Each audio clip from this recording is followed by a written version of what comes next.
ఈరోజు avascular necrosis of the hip joint గురించి discuss చేద్దాం. Myself doctor Mohammed Imran, chief physiotherapist at Walkwell physiotherapy rehabilitation centre. మా rehab location వచ్చి Devapuram third line main రోడ్లోనే opposite to Krishnanagar municipal park ఎదురుగానే ఉంటుంది.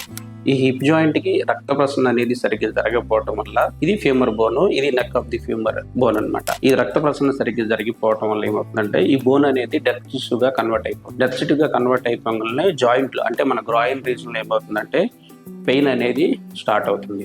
దాంతోపాటు ఈ లోపల ఇన్ఫ్లమేషన్ అనేది నీరు అనేది కూడా చేరటం వల్ల ఏమవుతుందంటే ఈ తొంటి కండరాలు ఎక్కడైతే బ్యాక్ సైడ్ ఉంటాయో ఈ గ్లూటియల్ మజిల్స్ వాటిలో కూడా పెయిన్ అనేది రావడం జరుగుతుంది. ఈ పెయిన్ రావటం వల్ల మన బాడీ వెయిట్ మొత్తం హిప్ జాయింట్ మీద పడటం వల్ల ఏమవుతుందంటే ప్రెజర్ అనేది ఎక్కువగా ఉంటది కాబట్టి జాయింట్ లో నడిచేటప్పుడు పేషెంట్ లింబింగ్ గైట్ అంటే ఒక వంకరగా నడవడం అనేది స్టార్ట్ అవుతుంది.